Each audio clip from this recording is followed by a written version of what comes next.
नमस्कार, आप देख रहे हैं आज की खबर। मैं परमानंद पांडे। आइए नजर डालते हैं कुछ बड़ी खबरों की तरफ। बड़ी खबर, अटारी सहित 3 बॉर्डर पर फिर शुरू होगी रिट्रीट सेरेमनी। आज से शुरू होगी फिर से रिट्रीट सेरेमनी, आम जन भी हो सकेंगे शामिल। पहलगाम आतंकी हमले के बाद सरकार ने लगाई थी रोक। बीएसएफ जवान और पाक रेंजर्स के बीच शाम 6:30 बजे होगी रिट्रीट सेरेमनी। अटारी, हुसैनीवाला और सादगी बॉर्डर पर फिर शुरू होगी सेरेमनी। 6 मई से तीनों बॉर्डर पर सेरेमनी की गई थी पूरी तरह से बंद। सरकार की तरफ से यह फैसला लिया गया था। भारत सरकार ने जम्मू कश्मीर के पहलगाम में हुए आतंकी हमले के बाद दो देशों के बीच तनाव के बीच अटारी वाघा बॉर्डर पर बीटिंग रिट्रीट सेरेमनी पर रोक लगा दी गई थी, जो अब फिर से शुरू हो सकेगी। हालांकि इस फैसले के बाद कहा यह जा रहा है कि बीटिंग रिट्रीट सेरेमनी शुरू होगी, लेकिन दोनों देशों के जवान आपस में ना हाथ मिलाएंगे ना बातचीत होगी। बड़ी खबर इस वक्त की अटारी वाघा बॉर्डर पर और उसके साथ साथ 2 और सीमा पर होने वाले बीटिंग रिट्रीट सेरेमनी में एक बार फिर से जवानों के करतब दिखेंगे। हालांकि सरहद पर फौलादी दरवाजे तो खुल सकेंगे, लेकिन दिल और दोस्ती का जो पुराना पैगाम था वो नहीं हो पाएगा। बड़ी खबर इस वक्त की अटारी वाघा बॉर्डर सहित 3 बॉर्डर पर फिर शुरू होगी रिट्रीट सेरेमनी। आज से शुरू होगी सेरेमनी, आम जन भी हो सकेंगे शामिल। पहलगाम आतंकी हमले के बाद सरकार ने लगाई थी रोक। बीएसएफ जवान और पाक रेंजर्स के बीच शाम 6:30 बजे होगी रिट्रीट सेरेमनी। अटारी, हुसैनीवाला और उसके साथ साथ 6 मई से तीनों बॉर्डर पर सेना की तरफ से रिट्रीट सेरेमनी जो हुई थी उस पर रोक लगाई गई थी, जो आज से फिर से शुरू हो सकेगी। सरहद पर जवानों की परंपरा जो अब एक बार फिर से शुरू होने वाली है। बढ़ते हैं अगली खबर की तरफ। अगली खबर महाराष्ट्र से है, जहां मंत्रिमंडल विस्तार होने वाला है। जी हां, मंत्रिमंडल विस्तार आज राजभवन में छगन भुजबल आज शपथ लेंगे।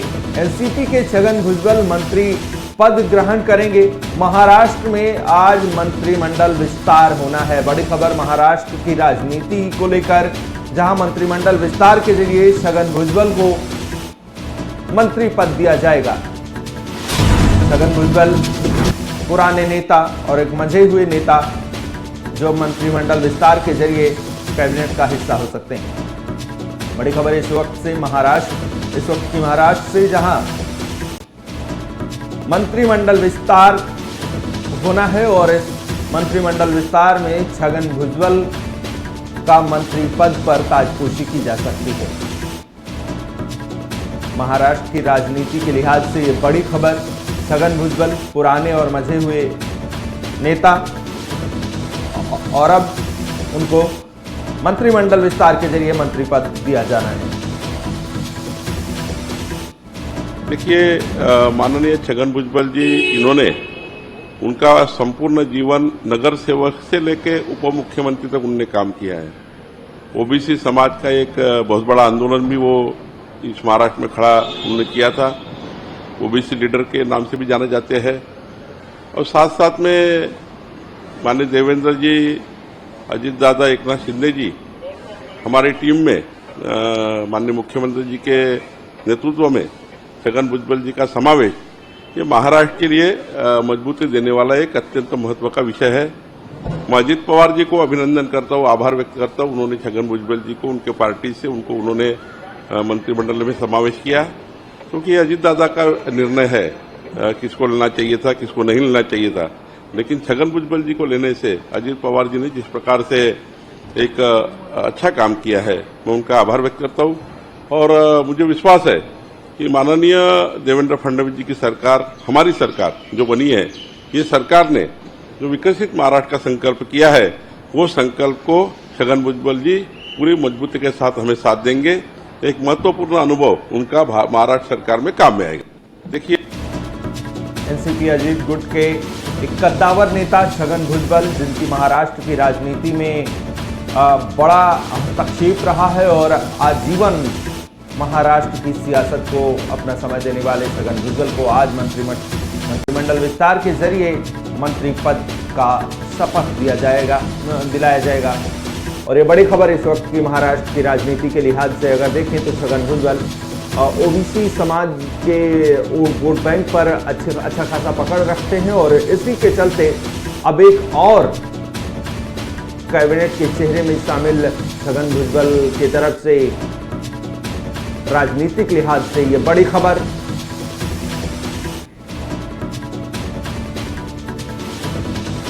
छगन भुजबल को आज मंत्रिमंडल विस्तार के जरिए मंत्री पद का शपथ दिलाया जाएगा। ये बड़ी खबर, मंत्रिमंडल विस्तार होगा जहां पर खबर ये है कि छगन भुजबल को मंत्रिमंडल में शामिल किया जाएगा और यह फैसला अजीत पवार का है। खबरों में आगे बढ़ेंगे। अगली खबर बिहार से है। आज से बिहार बदलाव यात्रा पर प्रशांत किशोर निकलेंगे। बड़ी खबर बिहार से, जहां बिहार बदलाव यात्रा पर होंगे प्रशांत किशोर। सिताब दियारा से होगी शुरुआत। प्रशांत किशोर की यात्रा 120 दिन में 243 सीट साधेंगे प्रशांत किशोर। हर दिन 2 जनसभा करेंगे। बिहार की राजनीति में एक नए चेहरे और उभरते चेहरे के रूप में प्रशांत किशोर, जो अब 243 सीटों को साधने के लिए 120 दिन अब राजनीतिक यात्रा पर निकल रहे हैं। सारण से शुरू होगी बिहार बदलाव यात्रा। 2025 के बिहार विधानसभा चुनाव को लेकर तमाम पार्टियों की तैयारियां चल रही हैं। जन स्वराज पार्टी के संस्थापक प्रशांत किशोर भी पीछे नहीं है। पार्टी में सियासी गतिविधियां तेज। पीके मिशन 2025 को लेकर एक्शन मोड में नजर आ रहे हैं। सभी 243 सीटों पर अकेले लड़ने का ऐलान कर चुके प्रशांत किशोर अब 120 दिनों तक बिहार की बदलाव की राजनीतिक यात्रा पर निकल रहे हैं। बिहार से इस वक्त की बड़ी खबर, प्रशांत किशोर जो जन स्वराज पार्टी के संस्थापक हैं और बिहार में राजनीति की एक नई दशा और दिशा का संकल्प रखते हैं, अब वो 120 दिन में 243 सीटों पर अपनी पहुंच बनाएंगे। हर दिन 2 जनसभाएं करेंगे और जिस तरह से लगातार राजनीतिक दलों को सत्ता परिवर्तन की चुनौती दे रहे हैं, उसको और भी जन जन तक ले जाने की कोशिश करेंगे। प्रशांत किशोर जो इससे पहले चुनावी सलाहकार रहते थे, अब वो खुद मैदान में उतरे हैं और क्या कुछ सियासी गुणागणित हो सकता है, इसको साधने के लिए बिहार की मिट्टी की महक लेने 120 दिन राजनीतिक यात्रा पर रहेंगे। बिहार बदलाव यात्रा। पढ़ेंगे अगली खबर पर। अगली खबर, वक्फ एक्ट की वैधता पर आज सुप्रीम कोर्ट में अहम सुनवाई। वक्फ एक्ट को चुनौती देने वाली याचिकाओं पर होगी सुनवाई। सुप्रीम कोर्ट आज दे सकता है अंतरिम फैसला। चीफ जस्टिस BR गवई की अध्यक्षता वाली बेंच करेगी सुनवाई। पूरे दिन कोर्ट 3 अहम मामलों पर करेगा विचार। बड़ी खबर इस वक्त की, वक्फ एक्ट की वैधता पर सुप्रीम कोर्ट में सुनवाई है, जहां वक्फ एक्ट को चुनौती देने वाली याचिकाओं पर सुनवाई की जानी है और इस पर सुप्रीम कोर्ट बड़ा फैसला दे सकता है। जस्टिस BR गवई की अध्यक्षता वाली बेंच इस याचिका पर सुनवाई करेगा। 3 अहम फैसले होने हैं और वक्फ एक्ट को लेकर जो पिछले दिनों पूरे देश में सियासी रार मची थी, उसको लेकर आज देश की सबसे बड़ी अदालत में यह फैसला होना है। तो बड़ी खबर इस वक्त की, सुप्रीम कोर्ट में वक्फ एक्ट को चुनौती देने वाली याचिकाओं पर सुनवाई की जानी है। वक्फ एक्ट की चुनौती देने वाली याचिकाओं पर सुनवाई में चीफ जस्टिस BR गवई की अध्यक्षता वाली बेंच सुनवाई करेगी। बड़ी खबर इस वक्त की, पूरे दिन कोर्ट 3 अहम मामलों पर विचार करेगा। बढ़ते हैं अगली खबर की तरफ। अगली खबर, सीएम योगी आदित्यनाथ का आज का कार्यक्रम, कासगंज को 724 करोड़ की योजनाओं की सौगात, 60 विकास परियोजनाओं का लोकार्पण करेंगे। नवनिर्मित पुलिस लाइन का उद्घाटन करेंगे सीएम योगी। उत्तर प्रदेश के सीएम योगी आदित्यनाथ का आज का कार्यक्रम, कासगंज को 724 करोड़ की योजनाओं की सौगात, 60 विकास योजनाओं का लोकार्पण शिलान्यास करेंगे सीएम योगी। नवनिर्मित पुलिस लाइन का उद्घाटन भी करेंगे। सीएम योगी का आज कासगंज दौरा, जहां पर 724 करोड़ की योजनाओं का शिलान्यास और लोकार्पण किया जाना है। प्रदेश की मुखिया सीएम योगी कासगंज पहुंचेंगे सौगातों के साथ, जहां 724 करोड़ की लागत से तैयार योजनाओं का शिलान्यास और लोकार्पण करेंगे। 60 विकास परियोजनाओं का लोकार्पण होगा। खबरों में आगे बढ़ेंगे। खबर गोंडा से है, जहां सोनौली गांव में पुलिस मुठभेड़ में 1 लाख का इनामी बदमाश भुर्रे ढेर हो गया है। गोलियों की तड़तड़ाहट से क्षेत्र में गूंज उठा। सोनू उर्फ भुर्रे पासी पर 48 से ज्यादा मुकदमे दर्ज थे। 24 अप्रैल को चोरी के दौरान उमरी में एक हत्या का भी आरोप लगा था। खोड़ारे उमरी में एसओजी की संयुक्त कार्रवाई, बदमाश को गोली लगी। एसओ की बुलेट प्रूफ जैकेट में जाके ये गोली लगी। पुलिस की जवाबी फायरिंग में भुर्रे की मौत हुई। घटना उमरी बेगमगंज सोनौली गांव मोड़ की है। बड़ी खबर है इस वक्त की। भुर्रे पासी जो अपराध की दुनिया में गोंडा के उस दक्षिणी इलाके में बड़ा नाम माना जाता था, जिसे पुलिस ने ढेर कर दिया है। सोनू उर्फ भुर्रे पासी पर 48 से ज्यादा मुकदमे दर्ज थे। 24 अप्रैल को चोरी के दौरान उमरी में हत्या का भी आरोप लगा था। सोनौली गांव में पुलिस मुठभेड़ में मारा गया सोनू उर्फ भुर्रे पासी। गोंडा से खबर, और ये बड़ी खबर, सोनू उर्फ भुर्रे पासी पर 48 से ज्यादा मुकदमे दर्ज थे, जिसे पुलिस ने मार गिराया है। सोनौली गांव में पुलिस से मुठभेड़ के दौरान पुलिस की जवाबी कार्रवाई में भुर्रे पासी मारा गया है।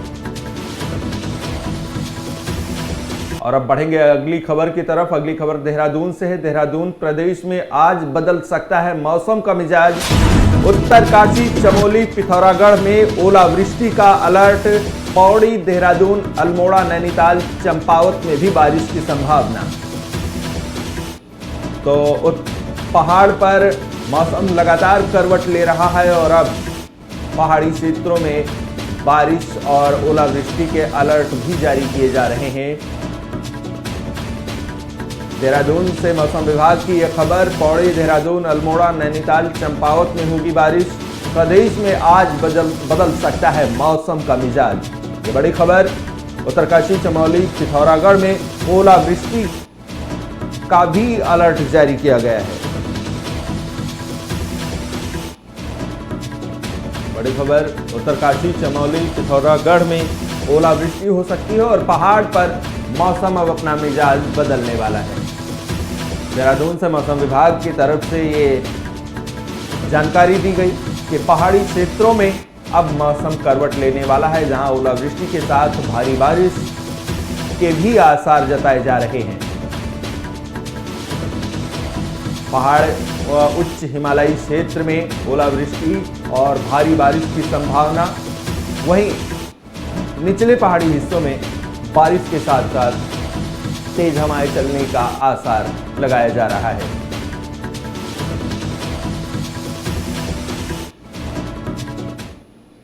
बड़ी खबरों में बस इतना ही। देश दुनिया की अहम खबरों के लिए देखते रहिए आज की खबर।